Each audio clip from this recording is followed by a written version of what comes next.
Hello and welcome back to the channel Held Dominance. Anthony here. Please remember to like and subscribe, and also click that notification bell if you're enjoying what you've seen and if you want to see more.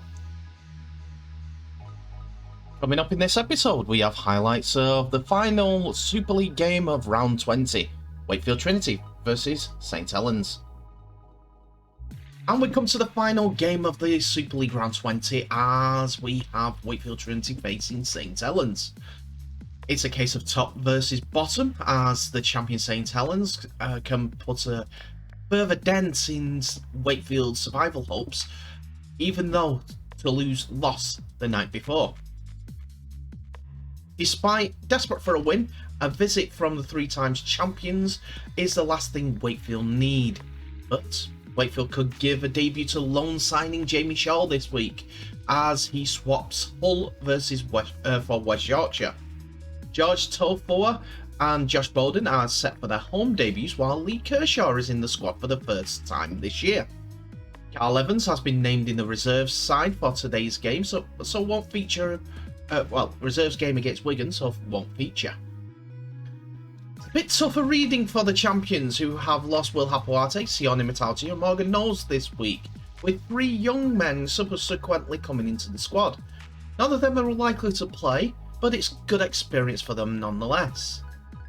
If Trinity are going to find a way to win this, they are going to have to cling on for dear life for the vast majority of the match. Try and contain the Saints' middles and stretch to deny the threat out wide. But Saints possess the threats across the field, so it could be a long day for Wakefield Trinity. So here's the team for Christian Wolfsmen. Jack Welsby looks to if he's going to be playing at fullback in place of Will Hapuate, as the Saints' starlet continues his impressive season. But other than that, it's Ben Davis who comes in for Sione Matautia, with Regan Grace continuing on his wing and John Benison on the other.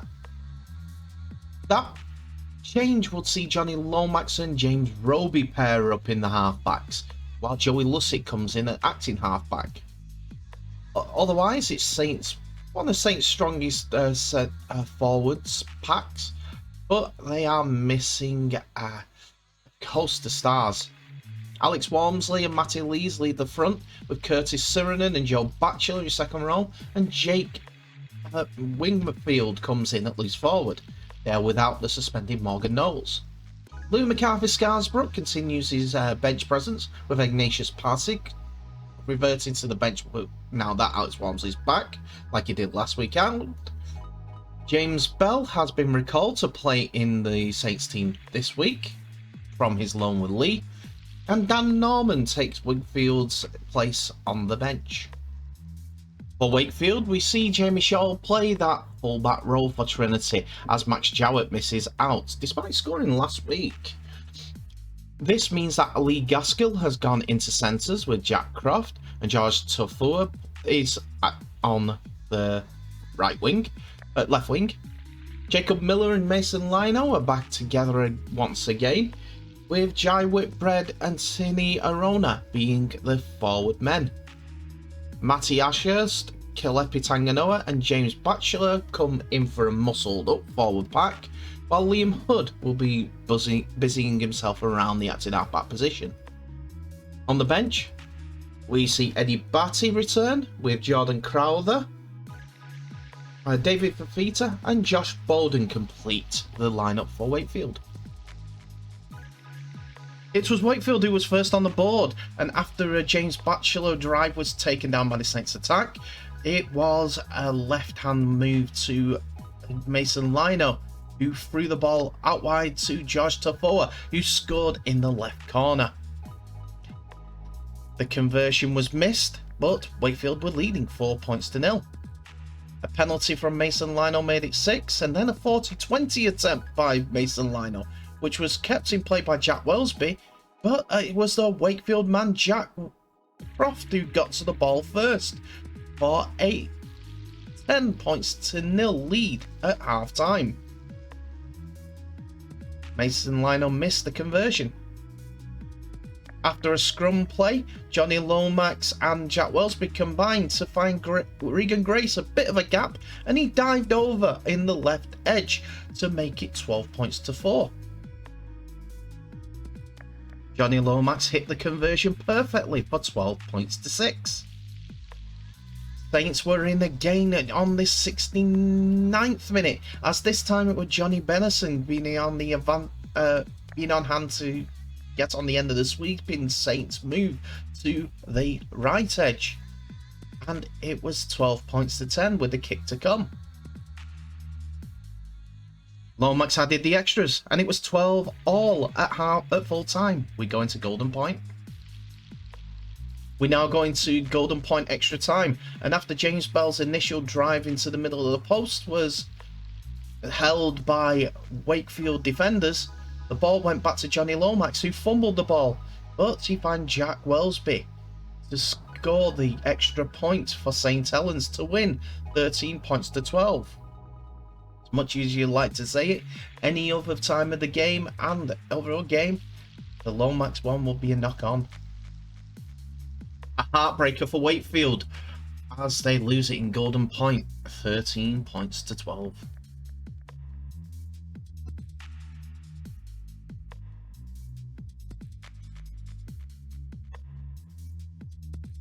First of all, a disclaimer. What you're going to see is actual physical injury involving ears. Sorry. First of all, Ben Garcia had to visit the hospital at a game after his match with Huddersfield, as unfortunately for him, his ear came apart from his head again. Stand back. Not the only one, but be warned. First of all, the French-English team media, Toulouse Catalan media, reported just got home from Toulouse to hear about Catalans Dragons captain Ben Garcia and his trip to the hospital after a heroic stint in the blood and gold at the Brutus has resulted in further problems to his damaged ear. Good luck, Ben. He then said, I don't want to put you off your breakfast, but here is the latest on Ben Garcia's ear watch. It came off again last night during the Huddersfield game, but it's been reattached at Perpignan Hospital and is still there this morning. How tough are rugby league players? It is also not an injury that is specifically for the UK rugby league players, as Penrith have questioned how Dale Finucane's escaped punishment after leaving Stephen Crichton with a mangled left ear and needing a date with a plastic surgeon following the Panthers' 20 points to 10 win over Cronulla. In the dramatic end to Penrith's win, Crichton was hit high by Finucane after a sickening head clash when the Cronulla lock rushed out of the line. The New South Wales Origin centre went straight to the ground and later admitted he remembered little of the game as his ear resembled that of Evander Holyfield's. Again, be warned. He was later sent to the hospital after Penrith Panthers doctor Scott Reed temporarily put it back together. The incident wasn't put on report and the player was not penalised. There was no penalty, as they were saying it was an accidental head clash. Seen here after the game, Cronulla forward Dale Finucane could miss as many as 3 NRL games for making dangerous contact with Stephen Crichton, despite escaping on the field sanction for his hit on the Penrith centre. In the 72nd minute, he made contact as he attempted to make a tackle.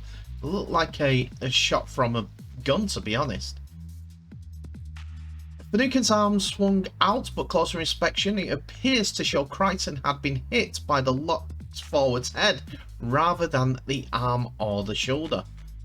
Finucane was neither penalised on field or sin-binned, but the match review committee charged him with a grade 3 dangerous contact, the worst category applicable on Sunday morning. They get 3 matches, our players get 8. Anyway. He will miss 2 games if he takes an early guilty plea, but risks sitting 3 out by taking his case to the NRL judiciary. With the Sharks facing South Sydney, St George Illawarra and West Tigers in the next 3 games, there is going to be a lot of pressure for a decision from the Sharks on their forward.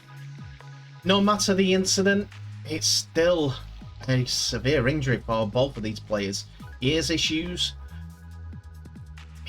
with Ben Garcia playing only 2 weeks after it was first done. Now has to have it redone again. Tough lad. Maybe has to think a little bit more. But with the Stephen Crichton incident, not his own fault.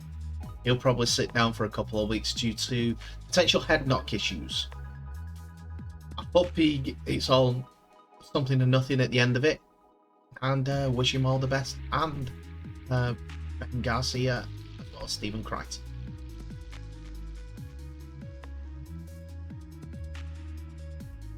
So here is the league table after this weekend's fixtures.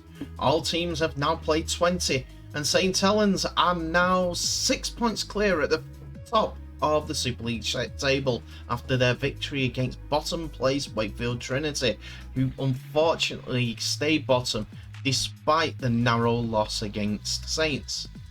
Wigan Warriors' defeat at Leeds didn't have too much repercussions on the league table for them, as they stayed in second place. But Catalans have gone back above Huddersfield with their defeat against the Giants this weekend. A victory against the Giants this weekend. Warrington capitulated once again in one of their games, and Hull KR benefited by them moving up to 7th.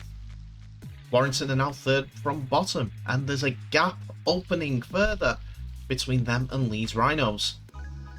Hull FC are the next to come 8th in the 8th position after they were beaten off Castleford Tigers, who move into their 5th position on a 4 points gap ahead of Salford Red Devils and Hull KR.